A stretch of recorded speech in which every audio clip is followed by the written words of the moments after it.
بسم اللہ الرحمن الرحیم۔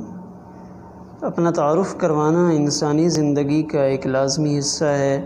انسان کو مختلف مقامات پہ اپنا تعارف کروانا پڑتا ہے۔ تو اپنا تعارف کروانے میں ایک چیز وہ اہم ہے جو ہمارے سامنے رہنا چاہیے، جس کی طرف قرآن پاک اور احادیث مبارکہ میں اشارہ موجود ہے۔ وہ اہم چیز کیا ہے کہ جب ہم اپنا تعارف کروائیں تو اس اپنے تعارف میں اپنے بڑوں کا نام ضرور شامل کریں، والد گرامی کم از کم، دادا جان اگر ان کا نام بھی شامل ہو جائے تو بہتر ہے، اس سے اوپر اگر پردادا بھی شامل ہوں تب بھی خیر ہے۔ یعنی تعارف میں اپنے بڑے ان کو ذریعہ بنایا جائے۔ جیسے قرآن پاک میں اللہ تعالیٰ نے بنی اسرائیل یا بنی اسرائیل یا بنی اسرائیل، اے اسرائیل کے بیٹو، اے اسرائیل کی اولاد۔ تو اسرائیل کون ہیں؟ حضرت یعقوب علیہ السلام۔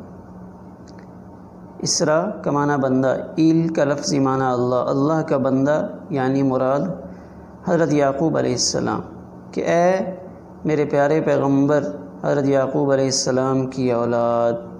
یعنی اللہ نے بڑوں کے نام سے بنی اسرائیل اس قوم کو یاد کیا کہ اے اسرائیل کی اولاد۔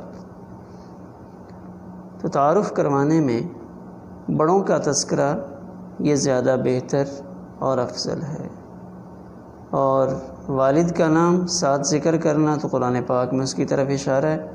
وَمَرْيَمَ ابْنَتَ عِمْرَانَ الَّتِي أَحْسَنَتْ فَرْجَهَا، مریم جو کہ بیٹی ہیں عمران کی۔ تو اب والد کا نام ساتھ ہو گیا۔ اسی طرح بخاری شریف میں روایت ہے جس میں نبی کریم صلی اللہ علیہ وسلم ایک اللہ کے جلیل القدر پیغمبر ان کا تذکرہ کر رہے ہیں کہ وہ خود بھی کریم ہیں، ان کے والد بھی کریم، ان کے دادا بھی کریم اور ان کے پردادا بھی کریم۔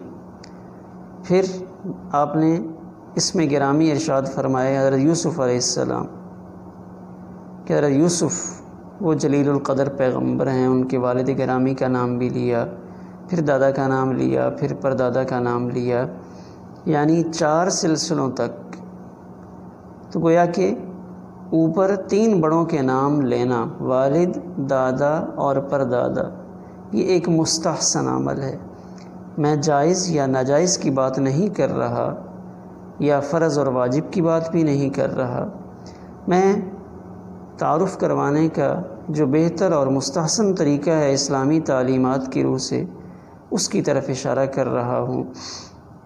یعنی ہم اپنا تعارف کرواتے ہوئے اپنے بڑوں کو بھولیں نہیں، اپنے بڑوں کو درمیان میں لائیں۔ کیوں کہ معاشرے میں وہ ایک زندگی گزار چکے ہیں، ان کا ایک نام اور مقام ہے، بے شمار لوگ ان کو جانتے ہیں، ان کی وجہ سے ہمارا تعارف بنتا ہے۔ آج کئی دفعہ ایسی صورت پیش آتی ہے کہ جب فون پہ بات ہوتی ہے تو اپنے والد گرامی کا نام لینا پڑتا ہے، جب نام لیتے ہیں تو اگلے شخص جلدی پہچان لیتے کہ اچھا آپ فلاں کے بیٹے ہیں۔ تو تعارف کروانے میں اپنے والد بزرگوار کا نام تو ضرور لیا جائے، اس سے اوپر بھی اگر ممکن ہو اپنے دادا جان کا تعارف تو وہ بھی بہتر ہے، ورنہ کم از کم درجہ یہ ہے کہ اپنے تعارف میں اپنے والد گرامی ان کا نام شامل کیا جائے۔ یعنی ایسے مقامات جہاں میں تعارف کی نوبت آتی ہے، یا ہم اپنے گھر کے باہر تختی لگواتے ہیں تو اس تختی کے اوپر بھی اگر والد بزرگوار کا نام لکھ دیا جائے تو یہ زیادہ بہتر اور مستحسن اچھا عمل ہے۔ اسلام ہمیں اس کی تعلیم دیتا ہے۔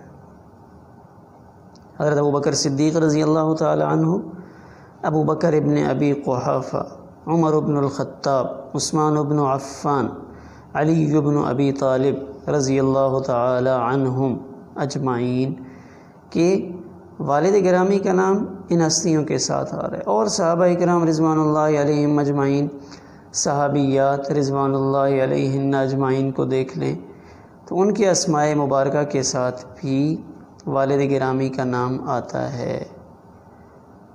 حلیۃ الاولیاء میں 2 واقعات ہیں، ان میں بھی جب تعارف کروایا گیا، ایک واقعہ وہ حضرت یوسف علیہ السلام کا ہے۔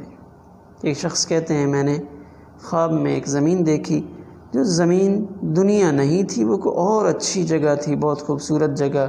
تو پھر وہاں میں نے ایک بڑی حسن و جمال والی ہستی کو دیکھا، تو میں نے ان سے سوال کیا من انت، آپ کون ہیں؟ تو انہوں نے جواب دیا انا یوسف ابن یعقوب، میں یوسف حضرت یعقوب علیہ السلام کا بیٹا ہوں۔ یعنی والد گرامی کا نام ساتھ لیا اپنا تعارف کروانے میں۔ صرف یوسف بھی کہہ سکتے تھے، لیکن انا یوسف ابن یعقوب جو مستحسن طریقہ تھا، بہترین طریقہ تھا، اس کو اختیار کیا۔ اسی طرح حلیۃ الاولیاء میں ہی ایک اور روایت میں دوسرا واقعہ ہے۔ ایک شخص کہتے ہیں کہ میں حرم شریف میں تھا اور میں زمزم، رات کا وقت تھا، زمزم کے کنویں میں پانی پینے کے لیے گیا، تو میں نے دیکھا ایک شخص ہیں، انہوں نے اپنے چہرے پہ کپڑا ڈالا، آئے، ڈول کھینچا، پانی پیا اور چلے گئے۔ تو میں نے ان کے ڈول سے جو پانی بچا ہوا تھا وہ پیا، تو بڑا برکتوں والا، اس میں بڑے عجیب ذائقے، ایک دن شہد کا ذائقہ آیا، دوسرے دن اسی وقت میں وہ آئے، کپڑا انہوں نے ڈالا ہوا تھا، پھر جب پانی کھینچ کے پیا تو ان کے ڈول میں کچھ بچا، میں نے پیا تو وہ بھی بڑے عمدہ ذائقوں والا۔ تیسرے دن پیا تو تیسرے دن میں چھپ کے بیٹھا ان کی گھات میں کہ آج ان سے تعارف کروں گا کہ یہ کون ہے۔ تو چہرے پہ انہوں نے کپڑا ڈال لیا ہوتا تھا، تو جب وہ آئے تو میں نے ان کو پکڑ لیا۔ تیسرے دن بھی پانی کا ذائقہ بڑا عجیب و غریب قسم کا تھا۔ تو زمزم خود ہی بہت اعلیٰ ہے، لیکن پھر اس میں اور برکتیں اللہ کی طرف سے جب ظاہر ہو جائیں تو پھر اس کے ذائقے اور بڑھ جاتے ہیں۔ تو میں نے ان کا کپڑا پکڑ لیا، میں نے کہا آپ بتائیے آپ کون ہیں؟ تو جب میں نے اصرار کیا تو انہوں نے ایک شرط لگائی میرے ساتھ کہ میں اپنا تعارف تو کروا دیتا ہوں، لیکن یہ زمزم کے پانی کی عجیب برکتیں میرے لیے ظاہر ہو رہی ہیں، اس کا تذکرہ میری زندگی میں کسی کے سامنے نہ کرنا، یعنی میرے مرنے کے بعد بے شک کر دینا، میرے سامنے یہ برکتیں یا گویا کہ کرامت ہے تو اس کا اظہار کسی کے سامنے نہ کرنا۔ تو انہوں نے تعارف کروایا انا سفیان ابن سعید الثوری، کہ میں سفیان سعید کا بیٹا جو ثوری کے نام سے مشہور، میں سفیان ثوری ہوں۔ تو اپنے والد گرامی کا نام ساتھ لیا۔ تو تعارف کروائیں، اس تعارف میں اپنے والد بزرگوار کا نام ضرور شامل رکھیں۔ اللہ تعالی ہم میں سے جن کے والدین موجود ہیں ان کی زندگیوں میں برکتیں عطا فرمائے، جن کے والدین اس دنیا سے جا چکے ہیں اللہ ان کی قبروں کو نور سے منور فرمائے اور جنت الفردوس میں اعلیٰ مقامات ان کو عطا فرمائے۔ تو یہ مختصراً میں نے عرض کیا کہ تعارف کروانے کا اسلامی اور بہترین طریقہ یہ ہے۔ والسلام علیکم ورحمۃ اللہ۔